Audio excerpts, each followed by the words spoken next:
Hi, I'm Sean. I'm a voice instructor who does lessons via the internet, and today I'm going to talk about singing Amazed by Lonestar at your wedding reception. So first off, congratulations for getting married, and what better way to commemorate that than by singing a song for the person you love at your wedding reception. This video is going to go over the easy version of the song. It's going to focus mainly on pitch and rhythm, and not so much on dynamics and vibrato and achieving the highest note in the song. We're actually going to fade out before we get to the highest note of the song to make it a little bit easier. The easy version of the song is going to sound something like this. Every time our eyes meet. Not much in the way of vibrato. It's pretty plain, but it sounds fine. For the more advanced version, you can do every time our eyes meet. So that's got a little bit more dynamics and some vibrato. Okay, so what I'm going to cover today, the easy version of the song, some basic singing training, learning the song, and performing the song.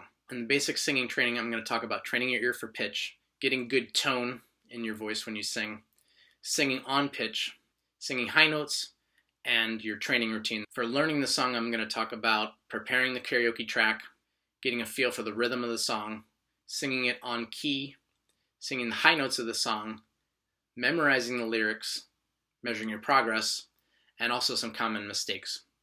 And finally, for performing the song, I'll talk about overcoming nerves, and what to do when the day comes. First off, training your ear for pitch. I personally believe that almost anyone can learn how to sing. There are some people who have been described as tone deaf, but that doesn't necessarily mean you can't hear the pitch difference. It might just mean you haven't trained your vocal cords to match those pitches so that you actually sound like you can hear the pitches. One app I like for training your ear is called Piano Ear Training Free. It's available on both Android and iPhone platforms. And what I like about it is that you have a higher and lower function, so it'll play two tones and then it'll ask you which one was higher than the other. And so that gives you some ideas of being able to listen for relative pitch. And then it also has pitch matching, so it'll play a pitch and then it has a little keyboard on it that you have to pick out the note to match to it. So that's going to help you start to be able to see, okay, am I able to hear the pitch? So maybe I'm not really tone deaf. And even if you are and you're not able to hear the pitches, if you practice enough, you'll be able to get this, I believe, most people. If you're starting out and you really don't have a very good ear, I recommend that you practice 3 to 5 times a week of 10 minutes each time. You can really start to get a feel for the pitches. And you want to do this for at least the first month of your, what I have here as a 3-month period to train up to your wedding, so 13 weeks. That's just a guideline. It depends on where you're starting from. For getting good tone in your singing, so this means good resonance.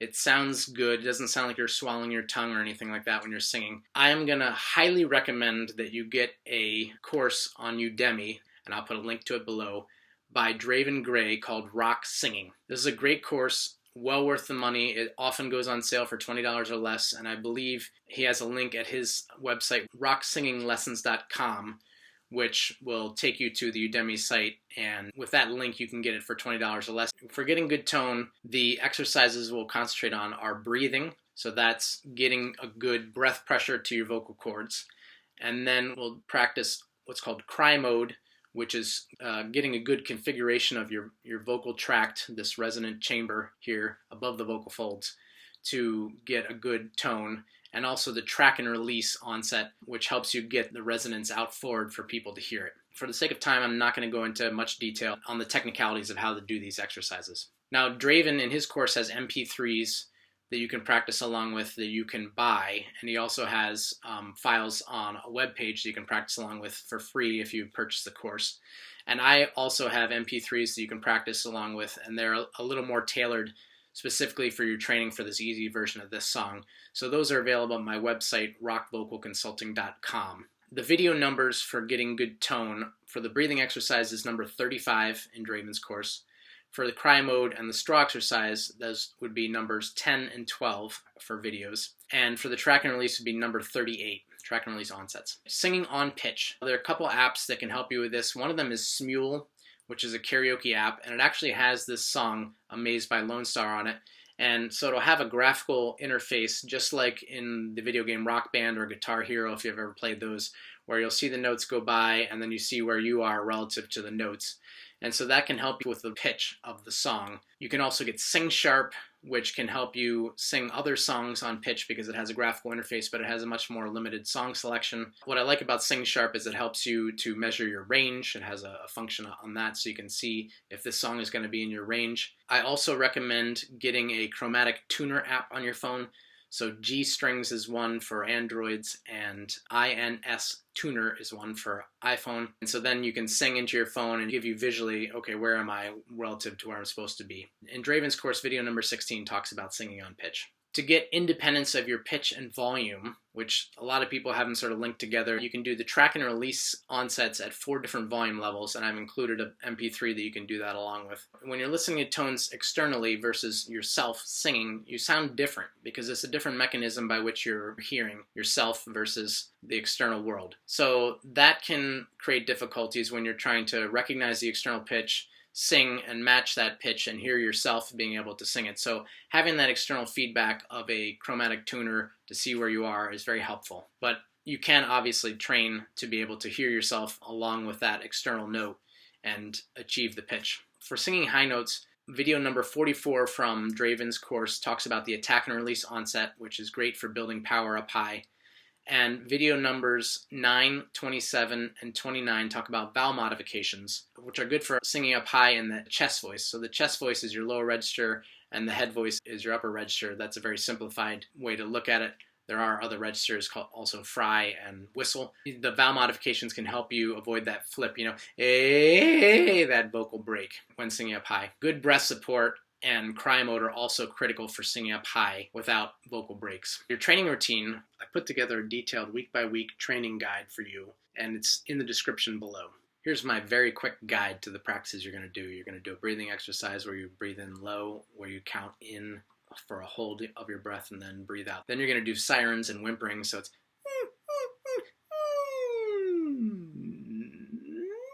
and you'd have a straw for that, the straw exercise. Then you're going to do track and releases. To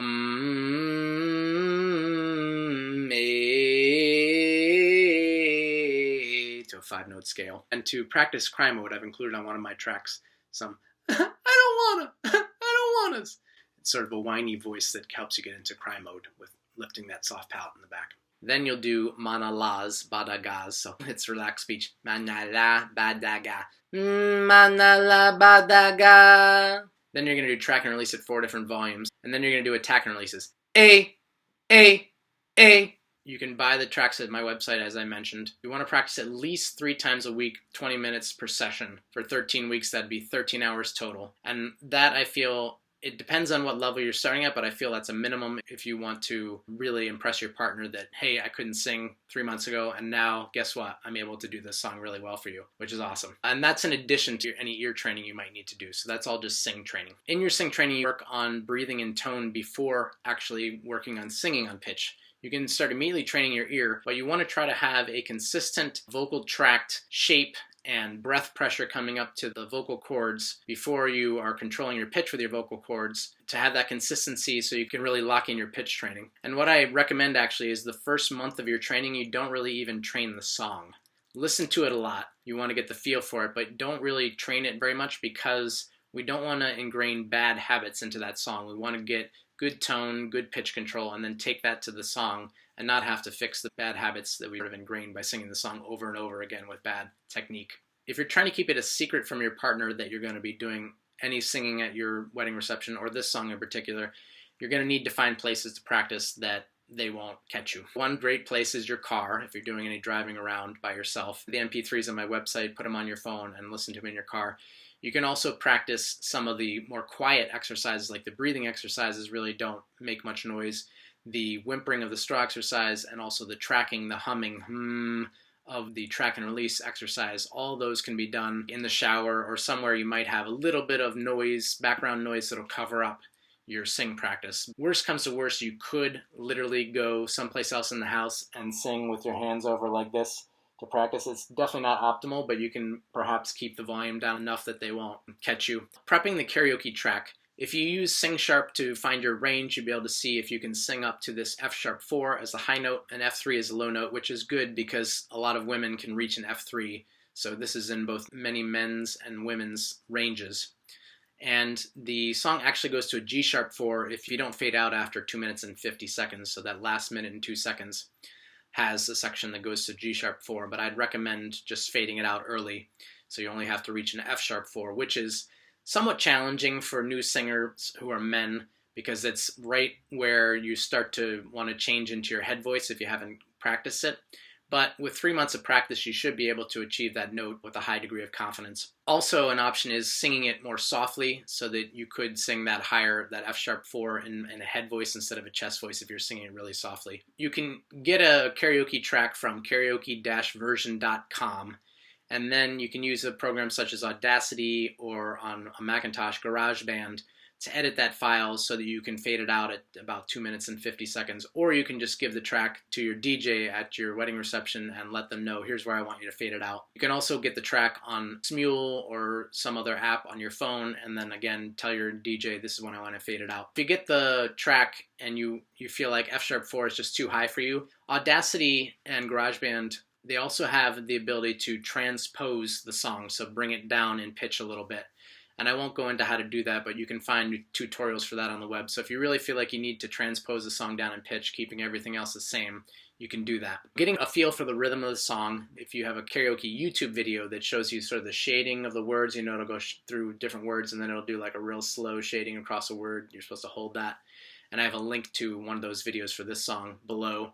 You can use that to get a feel for the rhythm of the song. Singing this song on key, what I recommend is that you take the song one line at a time. Don't try to keep singing through the song and just bypassing sections you messed up and being like, whatever. Really try to nail each line of the song. So for instance, like Every Time Our Eyes Meet, it starts on a C4 and ends on a D-sharp 4.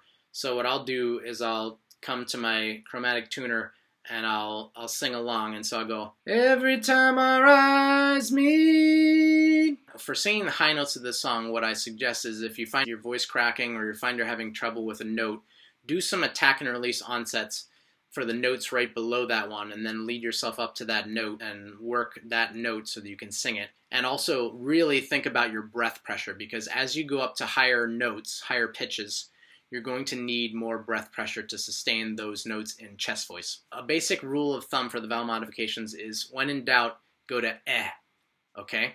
So your tongue is sort of humped up, eh, eh, eh. And so like for the word just, you'd say jest, jest. And if you actually listen to him sing it, he does sort of do jest, which might be just part of his country accent, I don't know, but jest instead of just, okay? So that's going to help you stabilize the notes to avoid going into a vocal break. Memorizing the lyrics, one thing I like to do is just try to run through the song either when I'm out running or doing other exercise or maybe watching TV or during the commercials or something. I'll just try to go through the song and bring up the lyrics to myself. And then if I have trouble with that, I can go and look up on my phone, or if I have it printed out somewhere and see, okay, where, what was the lyric for that again? But I really try to do it from memory. You can also carry the lyric sheet around with you and check it periodically. You can also try writing out the lyrics over and over again until you're able to get them into your head. But you definitely want to memorize the lyrics, because you don't want to be looking at a screen to read the lyrics. You want to be looking in your partner's eyes when you sing this song. Measuring your progress. One of the things that's good for measuring your progress is recording yourself, and perhaps getting a friend who has some musical ability give you some feedback. Am I on pitch? Am I not on pitch? Does my voice sound weak in certain spots? When you're going to sing the song in front of your partner, you want to think, okay, am I going to be using a cordless mic? Am I going to be using a mic with a cord that I can hold on to with my other hand if I'm scared? Am I going to have, Britney Spears style and then do like some dance routine? Think about that in advance and have it ready. And also you want to do a dress rehearsal to practice it so that you're ready the day of, and you can really be there in the moment and just concentrate on connecting with your partner through this song. Some of the common mistakes are only practicing to the original track that has the singing on it, the original artist. You really need to practice without the singing there to make sure that you're able to sing it, because when we hear the other person, we're like, oh, I'm pretty close. But then you go and sing it by yourself and you realize, oh, wow, I'm a little off and I didn't know that part as well as I thought when I didn't have somebody leading me. So you can practice along with the original vocalist, but always include some practice of just doing it to the karaoke track. A second common mistake is being lazy with your breath support. So don't get lazy with your breath pressure, especially on the high notes. Sing each word with intention. You intend to enunciate it and achieve the correct pitch and have the tone that you want to have. A third common mistake is not enough pitch practice. so you'll sound pitchy or a little bit off. It's very important to get the muscle memory for pitch when you sing, because it's just something you have to keep practicing over and over again to get that muscle memory. A fourth common mistake is never practicing full out, so practicing the song really softly maybe, but never singing at full volume, which has a different feel, especially up in those high notes, for when your voice wants to flip into a head voice versus a chest voice. So practice this song, especially in the weeks leading up to the event, full out, and if you can, with the kind of microphone setup that you're going to use at the event. Performing the song, overcoming nerves. The more practiced and prepared you are, the more likely you're going to feel confident singing this song. And if you get a chance, practice the song out at karaoke, or perhaps just in front of a few friends, and realize if you mess it up, you didn't die. When you're singing the song, you can also try to overcome your nerves by focusing on your partner and how you want to connect with them. One final way to try to overcome nerves is really focus on that breath pressure, because it gives you something to focus on that's different from just how you sound. And if you mess up, keep going. It's going to make a great story. When the day comes, warm up at least a few minutes with some whimpering or tracking, the hum, to get those vocal folds warmed up. Make sure the DJ is all set with the track, and when you plan on doing it in the evening, they know when they need to fade out and what kind of setup you're going to have for microphone, and have fun. So that's my guide to being able to put together the song Amazed by Lonestar. I hope it was helpful to you. If you're having trouble with any of those steps, or you feel like I'm just not getting it, please reach out for lessons, rockvocalconsulting.com. I hope that your day proves to be just as special as you want it to be. Thanks for watching.